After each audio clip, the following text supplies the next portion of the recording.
Today I'm going to show you a full arpeggio workout that you can do every day. You're going to improve your technique for both hands, and of course you can then blend these sounds into your solos or into your compositions. But first, let me demonstrate it to you.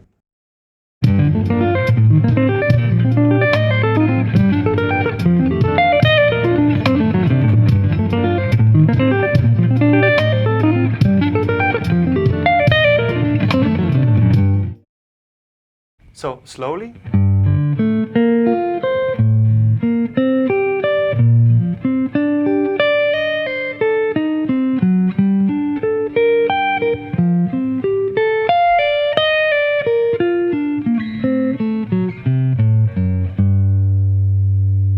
That's it.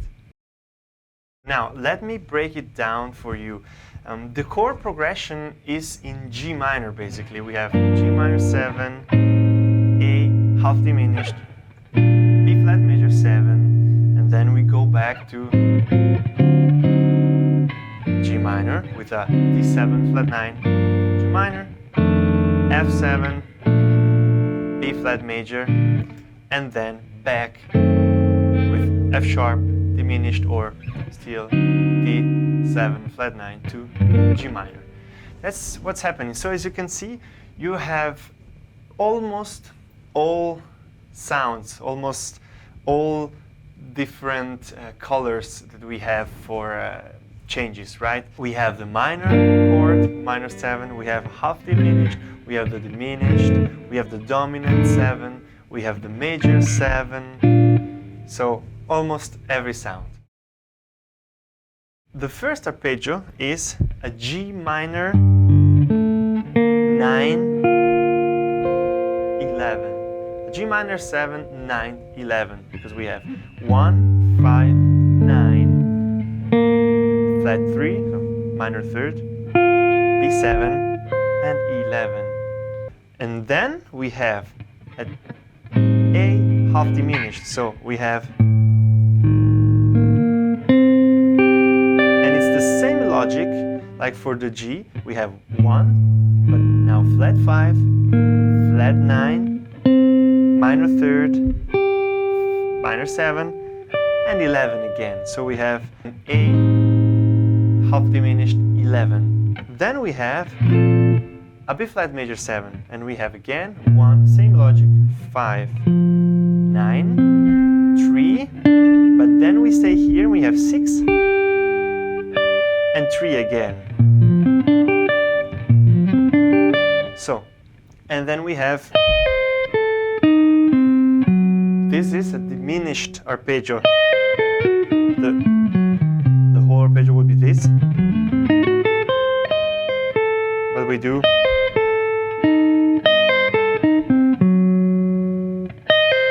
so we skip this note and we land back to the G. But now we do again a G minor 7, but here. And actually here we don't have the 7. We have 1, 5, 9, minor third, and root again. And then for the F7, we don't play the 7, we play just 1, 2, 1, 5, 2, 3, 1, 6. And then we have the 4th for the B flat, and a very normal triad arpeggio. So when we're done with this, we have the only arpeggio that is not sweep picking, and it goes like this. And again, it's a diminished arpeggio. And we do twice the same thing. C, A, F sharp, C, A, F sharp. You're also gonna find the free PDF with the whole arpeggio with the link in the description on my Patreon page. So go check it out if you like this arpeggio and you'd like to integrate that into your solos and in your compositions.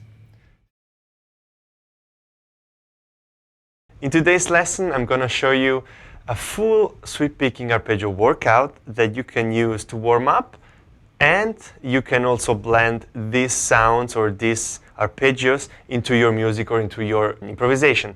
And I'm gonna show you how to do that at the end of the video. But first, let me demonstrate the full arpeggio for you.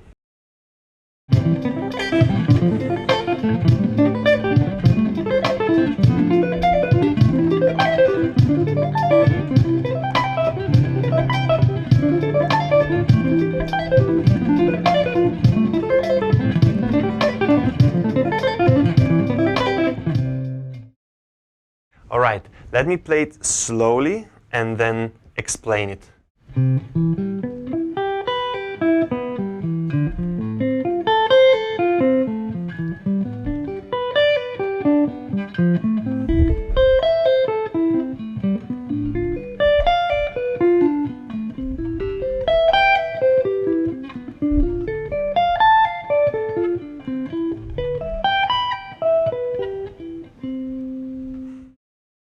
As you can see, I'm just sweep picking, but I have also some pull-offs inside. And harmonically, we are just in C major, and we are doing the arpeggio over every degree of the scale. So we start with a major 7 arpeggio.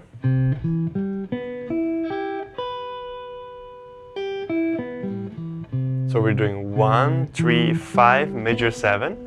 We skip the root here, and we do the 3rd, the 5, and the major 7 again. So, and going back, we do the same thing. So, and now we have to apply the same concept to every different color, meaning minor or half diminished or dominant.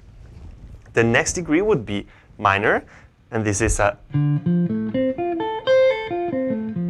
D minor 7. So we have 1, B3, 5, B7, B3 again, so we skip the root again, 5, and minor 7 again. So,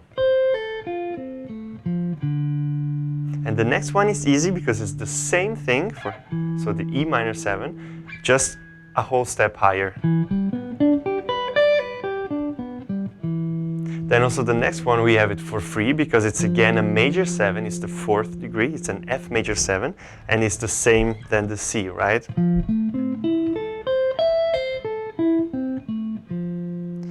Now we have to change a note because we have a dominant, so we have a minor 7, but the rest stays the same. So we go to G and we do 1, 3, 5, minor 7, 3, so major 3rd, 5, and 7 again. So.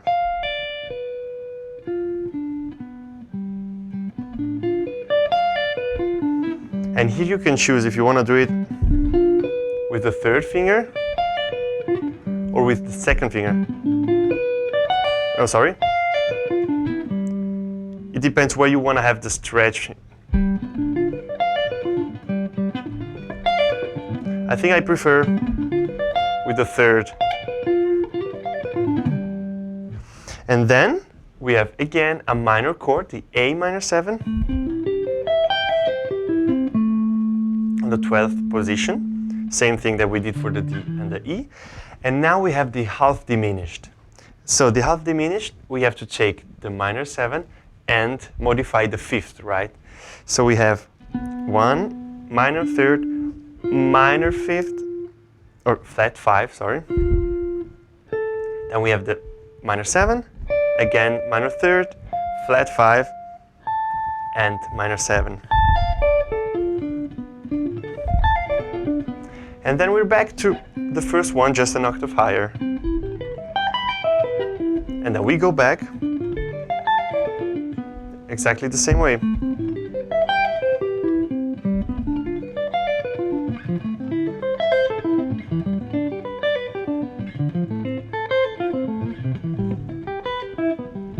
And rhythmically, we just have 1, 2, 3, 1, 2, 3, 1, 2, 3, 4, 5, 6. So we have groups of 6 notes, right? We change direction on the next beat. We have 6 notes per beat, meaning we have 16th triplets. So we have 1, 2, 3, 4, 5, 6, 1, 2, 3, 4, 5, 6, 1, 2, 3, 4, 5, 6, 1, 2, 3, 4, 5, 6, and so on. That's the rhythm. Now, of course, you can use that as a warm-up exercise. I suggest that you start slow and then build it up. And when you're warm, you're going to be able to do it better. But actually, the best thing you could do is to use this material musically and try to blend it into your playing. And you don't, of course, need to take the whole arpeggio. So maybe you can just work with the upper structure of the arpeggio and do something musical, right, with it and improvise with it. So, for example,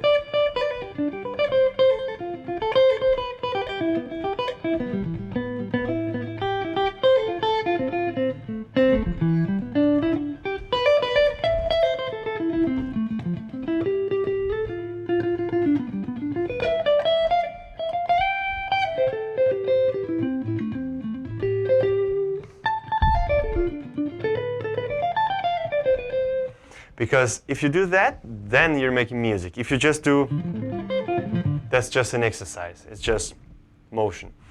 But if you use that in a musical context, then you are actually taking material and making music with it. And of course, that's the best thing you can do. An exercise is just an exercise. It's never going to come out in your playing.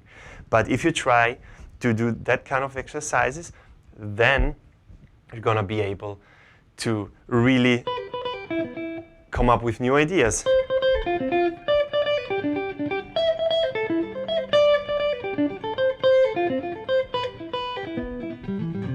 And also with new patterns. And patterns always work very, very nice and are easy to follow. So I strongly suggest that you try to work with that material and not just do it as a technical exercise.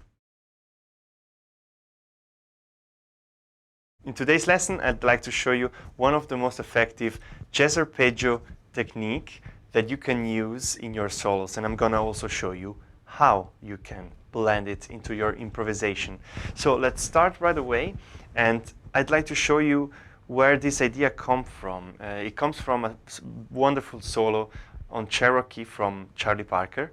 And he does a very interesting thing over a 2-5-1 at the end of the first A part, I think. And he does this.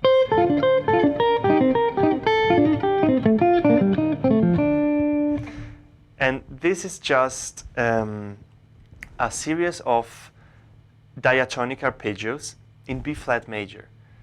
So he's superimposing other chords, so to speak, over a 2-5-1. And this is a very interesting technique, and it works just because all these arpeggios are diatonic, meaning in the same key. And he's just playing the degrees of the scale. And what is he doing? I'm going to explain it to you, shifting everything one step higher, because now we are in B flat, but to make it simpler, let's think about it in C major. So in C major, we have all the chords that we can build on the major scale, right, on every degree of the scale.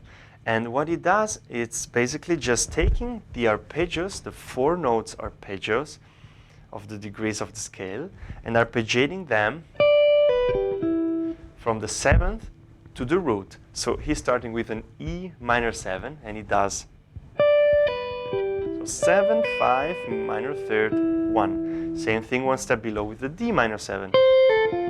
Then he does C major 7, the first degree.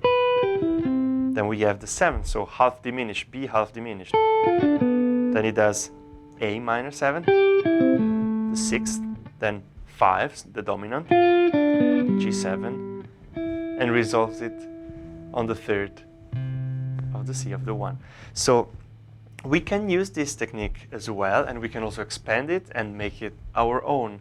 And one good exercise that you could do is, for example, you take, you take it from up here maybe, so we have more solutions, and you try to go as low as possible with the same idea. So you do, that's an A minor 7, G7, F major 7, that's what we did already. G7, then we go lower, F, then E minor 7, then D minor 7, C major 7, and of course B half diminished, for example. And so you can go from here to here, and you can use that now to improve your solos and to get some new ideas and some new motives. And I would start practicing that, trying to make some motives out of it. So for example,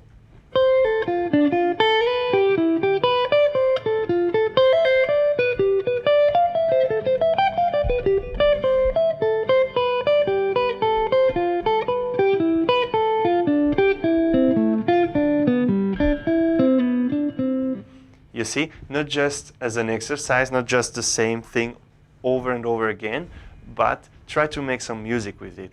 All right, so let me demonstrate to you how you could practice it over a chord progression. It doesn't matter which chords, as long as they are all diatonic, so all in C major or in the key you are trying to practice that. So I'm gonna have just a 2-5-1 like Charlie Parker does in C major, and I'm gonna try to make some music with these arpeggios. So let me demonstrate it to you.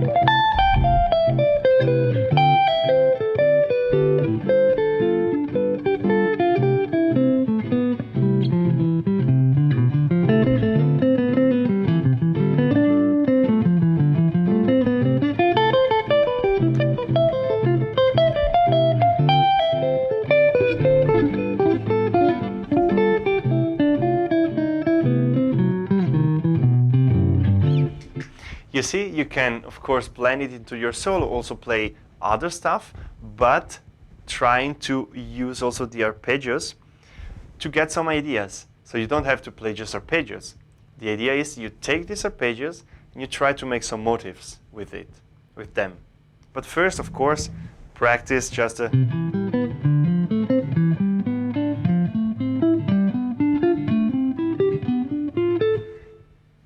And then, when that works, of course,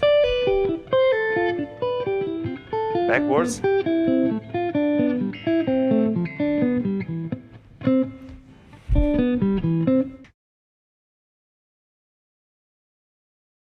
In today's lesson, I'm going to show you the 4 steps to improve your speed and accuracy on the guitar.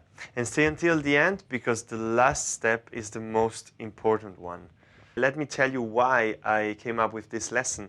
I went to a Dream Theater concert after a very, very long time, and that got me thinking about technique a lot, of course. And so I'd like to give you these 4 steps that you can do every day, and at some point you're gonna be able to play very fast and still be very clean in your lines. So we always want to be musical, even when playing fast. So my first advice for you is to not practice scales very fast or chromatic things or this kind of exercises very fast. Of course, you can do it as a warm-up, but then you should try to learn how to stay musical when playing fast. So you don't want to use scales up and down, and this is very often a problem of rock guitar players, and of course myself included, that I used to think that playing fast was going up and down a scale very quickly. And of course this is playing fast, but this is not really making music. This is just using a scale to show off some speed. And we actually, on this channel, we want to go a step further than that. And that's why I strongly suggest to use some musical material. It can be something that you like, something that you would like to learn anyway. It could be a solo, a melody, a riff. And so let's take something, for example, talking about Dream Theater. There is this great solo on the song Constant Motion that they just played live. And I thought, I really have to learn this. It's a very difficult one, but a very cool one. And there is a moment in the solo, I'm gonna show it to you right away, where he plays very interesting patterns over arpeggios. And it sounds like this.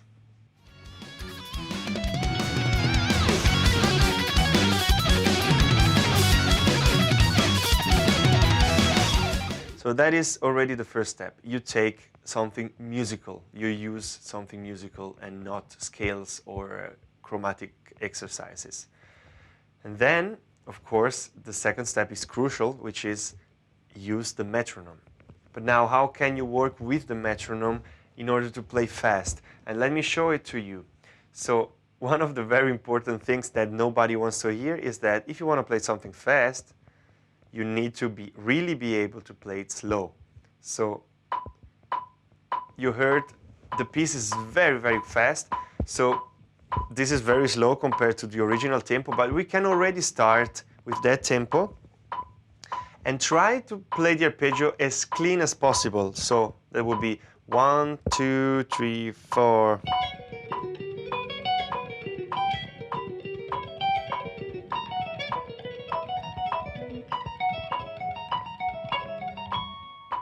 So that would be the tempo 100.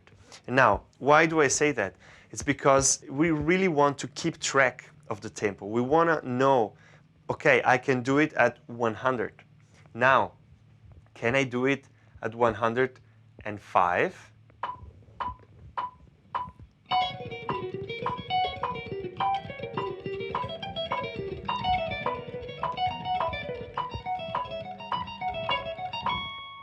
All right? And so on. So your first step is to find the limit tempo, so to speak, and then stay with that for a couple of days and trying to push that. Jot it down, be really aware about the tempo, and don't be forgiving with yourself. If it's not sounding okay, then it's not the limit tempo. Then you have to slow it down again. And really, the limit tempo is where you can barely do it. So let's try to find out what my limit tempo is now, for example. Let's try 130.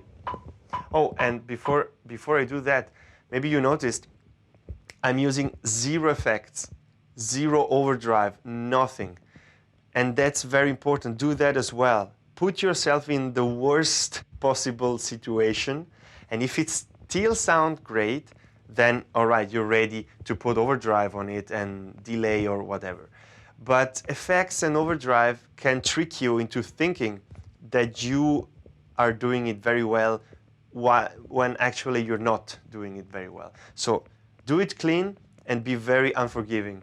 So let's find the tempo that for me is the limit now.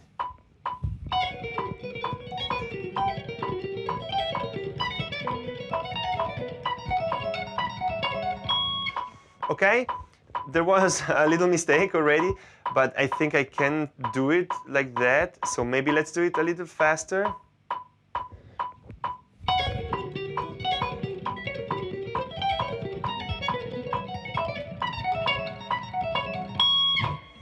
Okay, let's try one more, 140. 1, 2, 3, 4.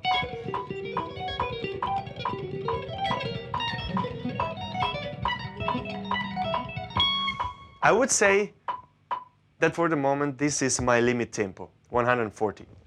So I don't have to speed it up much more. The original tempo is not much quicker, but still it's not there yet. So that would be the second step I would do. And the third step is that you need to keep doing this. So you have to work on your stamina. You have to work on being relaxed while doing this, and being able to repeat it over and over again. And do it every day, because the more you do it, the better your finger know where to go, so to speak. And you try to do it as consistently as possible, because repetition and consistency are key, are the most important thing in that case, especially for technique. If you practice that 1 day a week or 2 days a week later it's gonna be the same. It's not gonna improve. It's like going for a run. If you go once a week or you go 5 times a week, it's different. And the same for that. This is closer to sport than all the other things we talk about on the channel, actually. This is not to say that it is sport. We still want to make music with that. We don't have to forget it's not just motion, but of course the fitness of it is a big part. And so do that. Take something that is musical, work on it slowly, increase the tempo, and keep track of the tempo and work at the limit. And then do it very consistently. That doesn't mean 1 hour a day repeating the same thing. Of course, you would go crazy. I'm not saying that. I'm saying do it every day or almost every day. And then the 4th step I was talking about at the beginning, which is the most important one for us improvisers and jazz musicians. We want to use a very good technique for a musical purpose. That means that we want to use that to improvise, for example. And something that is very difficult to do, as I was mentioning before, is to really still improvise, play ideas and motifs and melodies when the tempo is very fast and when you want to play a very fast line as well. The first exercise that I would do, and that's gonna be our 4th step for today. Okay, let's take a key, for example, A major, and let's take fast tempo, and let me show you what not to do. Some lines that have meaning 16th note line. So the tempo is 140. 1, 2, 3, 4.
So you see, sometimes I went into some scale things, which is not good. So if you do that, then notice it and try to go back to playing motifs. And if you discover a motif that you like, then work with it at that fast tempo. So you train yourself to really listen to what you're doing on a high tempo, on a high speed, to try to practice playing very fast but still being musical.